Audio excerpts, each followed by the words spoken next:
नमस्कार, hello dear friends. This is my model number 21 जिसका नाम है द भेड़ चाल philosophy. So hi, I am CK means CHARNKUMAR Charan Kumar. I am host on this philosophy. सबसे पहले मैं आपका हार्दिक स्वागत करता हूं हमारे अपने चैनल CK पेनाट लॉजिक इमेजिनेशन में। तो जैसा कि आप हमारी इस फिलोसफी को देख सकते हैं, इस फिलोसफी में हमने भेड़ चाल के बारे में एक्सप्लेन किया है, जिसमें कि आखिर होती क्या है भेड़ चाल। तो चलिए आपको बताते हैं अपने सस्पेंस के साथ। जैसा कि आप हमारे इन पिक्चरों को देख पा रहे होंगे, इन्हीं के माध्यम से हम आपको अपनी इस भेड़ चाल फिलॉसफी को एक्सप्लेन करते हैं कि भेड़ चाल का मीनिंग होता क्या है। जैसा कि आप यहाँ पर देख पा रहे होंगे, भेड़ चाल फिलॉसफी भेड़ों की चलने की एक ऐसी अवस्था जिसके बारे में इसे एक्सप्लेन किया गया है। तो मैं आपको बताना चाहता हूँ कि आप सभी ने कहीं ना कहीं कभी ना कभी भेड़ों के झुंड को चलते हुए देखा ज़रूर होगा।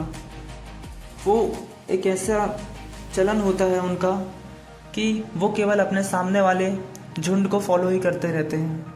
जैसा कि आप हमारे इस क्रिएचर में देख पा रहे होंगे कि बहुत सारे भेड़ आपको एक दूसरे के पीछे चलते हुए दिख जाएंगे।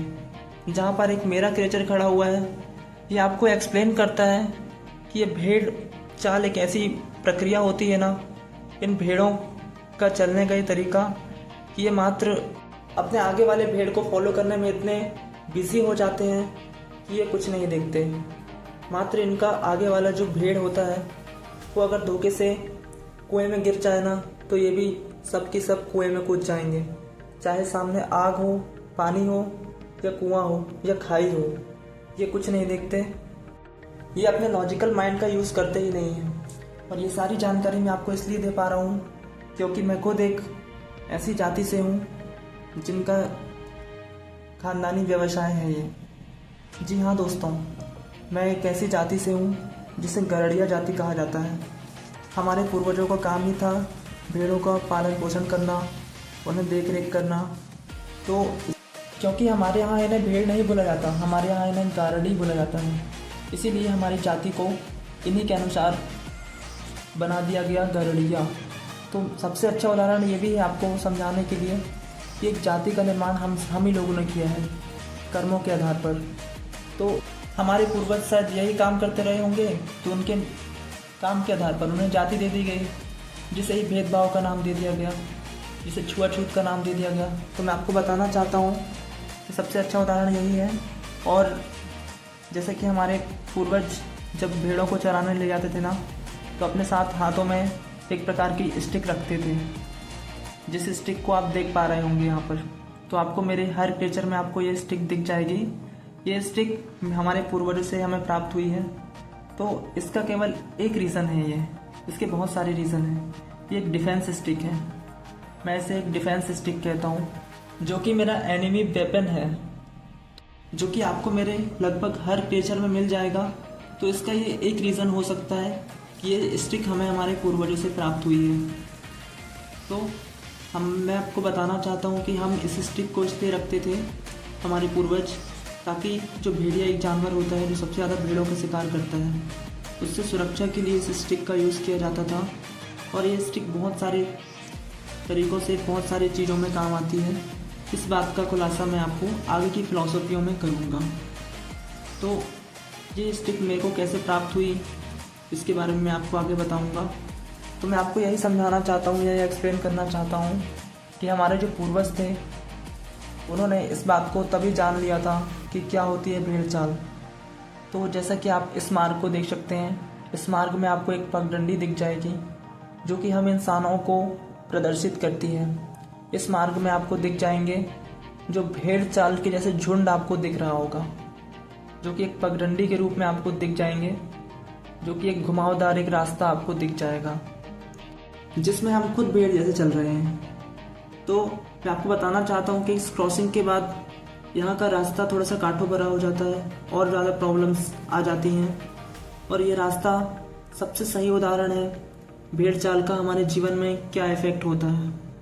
मैं आपको बताना चाहता हूँ कि अगर आपके पास शक्तियाँ होंगी ही नहीं, तो आप केवल इस भेड़ चाल में आके फंसोगे, इस रास्ते से होकर आओगे। तो कौन सी शक्तियों की मैं बात कर रहा हूँ आपको हमारे दूसरे मार्ग के माध्यम से समझाऊंगा।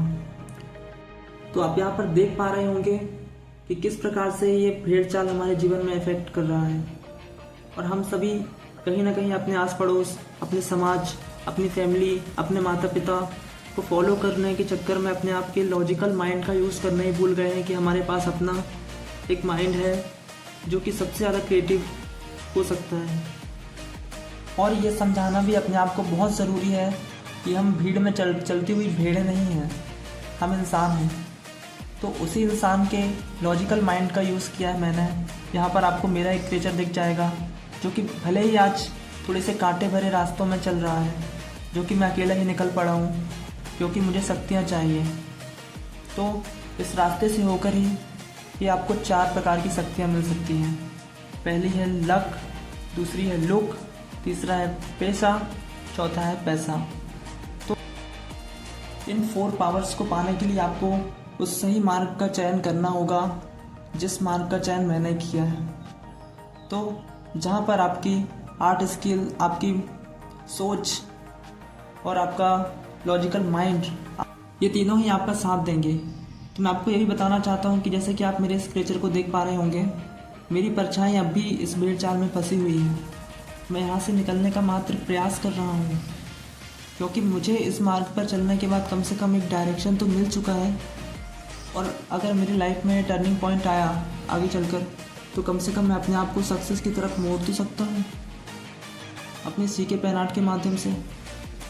तो मैं आपको बताना चाहता हूँ कि किस प्रकार से हमारे जीवन में 2 प्रकार के मार्ग हमारे पूरे जीवन को निर्धारित कर सकते हैं।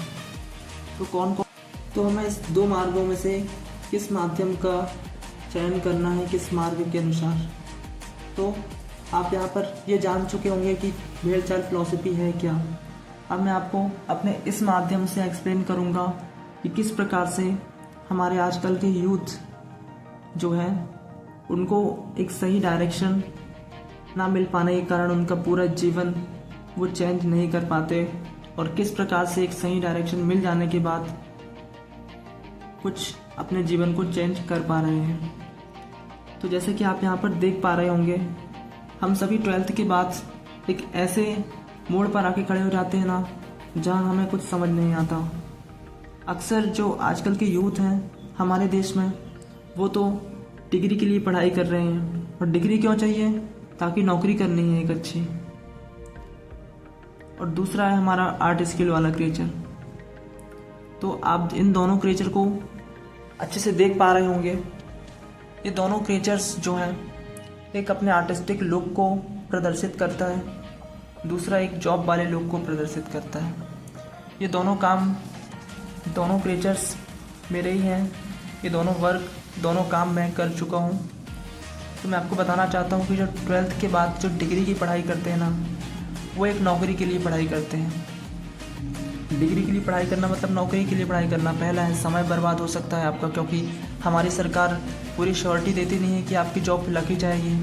दूसरा है प्यार, इज्जत, पैसा। अगर नौकरी लग भी गई तो लगभग 1 या 2 पीढ़ी की ज़रूरतें पूरी होंगी। तीसरा है रीस्टार्ट। आप रीस्टार्ट कर सकते हो फिर से एग्ज़ाम की तैयारी करने के लिए, या तो अपनी आर्ट स्किल पर वर्क कर सकते हो, उसे पहचान सकते हो। रीस्टार्ट का एक ये भी रीज़न हो सकता है। और मैं आपको बताना चाहता हूँ कि 12th के बाद अगर आपने अपनी आर्ट स्किल को पहचान लिया, तो मैं आपको बताना चाहता हूँ कि आप रीस्टार्ट भी कर सकते हो और एग्ज़ाम की तैयारी भी कर सकते हो।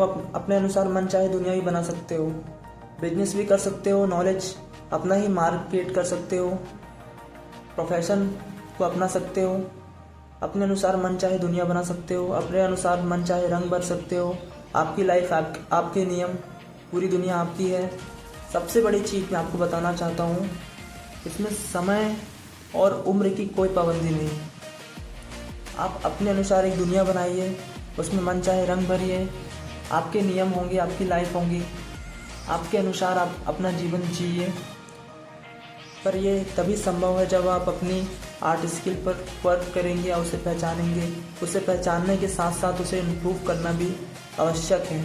हर एक इंसान के अंदर एक आर्ट स्किल होती ही है। उसे पहचान कर उसे इम्प्रूव करने की देरी है जैसे कि मैं आज करने की कोशिश कर रहा हूँ। तो चलिए मैं आपको बताना चाहता हूँ कि किस प्रकार हमें अपने खुद के एफर्ट्स का यूज़ करना चाहिए। हमारे इस माध्यम से मैं आपको एक्सप्लेन करूँगा कि किस प्रकार से कुछ चीज़ें हमें स्वयं परिचय देती है, अपना आत्म परिचय देती है। हमें इन्हें पहचानना और समझना होता है कि किस प्रकार हम इन्हें समझकर पहचान कर अपने लॉजिक्स का यूज़ कर अपने आगे के मार्ग को चलें। आप इस भेड़ चाल से बचने के लिए इन 4 प्रकार के इन परिचय को पहचान सकते हैं। जैसा कि आप यहाँ पर पढ़ पाएंगे, स्वपरिचय, मित्र, इत्र, चरित्र और चित्र, ये अपना परिचय स्वयं देंगे। इनके पीछे भागने से पहले अपने लॉजिक्स माइंड का यूज़ करें या लॉजिक्स का इस्तेमाल करें। तो मैंने अपने सीके पेन आर्ट के माध्यम से आपको उन 4 चीज़ों के बारे में एक्सप्लेन करने का प्रयास किया है कि किस प्रकार से ये चारों अपना परिचय स्वयं देंगे। तो जैसा कि मैं आपको बताना चाहूँगा, सबसे पहले हमारे जीवन में एक अहम भूमिका निभाता है मित्र। मित्र वो होता है जो हर किसी के पास होता है, जो हर किसी का साथी होता है, जो कि मित्र ही जो होता है ना, हमें एक सही डायरेक्शन बताता है या एक गलत डायरेक्शन बताता है। सबसे पहले सुधारने या बिगाड़ने का काम हमारे जीवन में मित्र का रहता है, एक बात का ध्यान रखना। इसीलिए अपने मित्र को पहचानना अति आवश्यक है, पहचानने की क्षमता होनी चाहिए। अब दूसरी भूमिका जो है ना, वो है इत्र की। इत्र एक प्रकार की ऐसी वस्तु होती है जो कि अपना परिचय स्वयं दे देती है कि उसके निर्माण कार्य में किस प्रकार के पुष्प का यूज़ किया गया है। तो मैं आपको बताना चाहता हूँ कि किसी चीज़ के निर्माण कार्य में भी उसकी वस्तु का यूज़, उसकी संगति का बहुत ही असर होता है। और तीसरा है हमारे जीवन में चरित्र का। चरित्र हमारे वो कर्म बनते हैं जिसे हमारी संस्कारों की देन हम मान सकते हैं, क्योंकि हमें बचपन से जो सिखाया, समझाया और लाड़ प्यार दिया जाता है, उसी के प्रकार और आधार पर ही हमारे चरित्र का निर्माण होता है। और चौथा है हमारा चित्र। मैंने इन सारे पेन आर्टों को क्रिएट किया है, ये एक प्रकार के चित्र ही तो हैं, ये अपना परिचय स्वयं ही दे रहे हैं। मैं तो मात्र इन्हें समझाने का एक जरिया ही तो हूँ आपको। तो मैं आपको ये भी बताना चाहता हूँ कि अपने इस उलझे हुए ऊन के जंजाल जैसे इस रस्सी को एक सुव्यवस्थित, एक अच्छे से बंडल में सजाकर हम इसे नियम वाइज रख सकते हैं, क्योंकि ये भी एक भेड़ चाल के अंतर्गत आता है, क्योंकि हमें ऊन जो है भेड़ से ही प्राप्त होती है। तो हमारे इस क्रिएचर के माध्यम से हमने आपको यही समझाने का प्रयास किया है। तो आप अपने आप को एक सुव्यवस्थित, अपने लॉजिकल से चलने वाला एक ऐसा इंसान बनाएं जो कि आपको एक आर्टिस्टिक लुक दे। जिस प्रकार आप मेरे इस क्रिएचर को देख पा रहे होंगे, आप अपने अनुसार अपनी ही दुनिया में, अपनी ही दुनिया को बेहतर बनाने में लग जाएं। तो मैं आपको बताना चाहता हूँ कि तुम अगर दिल से सोचकर सच्चे दिल से कुछ चाहो तो वो ज़रूर पूरा होता है, बस सच्चा विश्वास होना चाहिए। तो मैं आपको यही एक्सप्लेन कर रहा हूँ हमारी इस फिलॉसफी के माध्यम से कि आप चाहे जैसी भी परिस्थिति में हो, किसी भी भेड़ चाल में फंस गए हों, आप यहाँ से निकल सकते हैं। तो अब मैं आपको बताना चाहता हूँ कि कोई भी अगर आपको ऐसी उंगली दिखाए कि वहाँ आपको जाना है, उसके पहले आपको आपके लॉजिक्स का इस्तेमाल करना है। इनकी तरह भेड़ चाल आपको नहीं चलनी है। जिस प्रकार आप मेरे इस क्रिएचर को देख पा रहे होंगे, उंगली दिखा रहा है कि आपको आगे चलना है, आगे खाई है। नीचे देख रहे हैं कि बहुत सारे लोग यहाँ पर अस्थियों की तरह पड़े हुए हैं, फिर भी इंसान इनको फॉलो करने के चक्कर में यहाँ से कूद ही रहा है, जैसा कि आप यहाँ पर देख पा रहे होंगे। तो किसी की उंगली दिखाने पे अपने आप को उस दिशा में मत मोड़ लीजिए। अपने खुद के एफर्ट्स और खुद के लॉजिक्स का प्रयोग करिए, अपने लिए अपनी ही एक दुनिया का निर्माण करिए। तो अगर हार जाओ तो फिर से रीस्टार्ट करो, क्योंकि मैं आपको बताना चाहता हूँ कि इस मंज़र से आपको निकलना है, इसमें और घुसना नहीं है। ये मेरे अभी की सीख है कि मैंने अपनी इस फिलॉसफी में पूरी वॉइस रिकॉर्ड कर ली थी, लेकिन मुझसे गलती से डिलीट हो गई। तो मैंने हार नहीं मानी, मैंने फिर से स्टार्ट की अपनी वॉइस को इसमें डालना और अपनी इस फिलॉसफी को एक वॉइस दे पाया हूँ, जो कि पहले से भी बेहतर बन चुकी है। तो जो भी होता है अच्छे के लिए होता है। धन्यवाद। मिलते हैं नेक्स्ट फिलॉसफी में।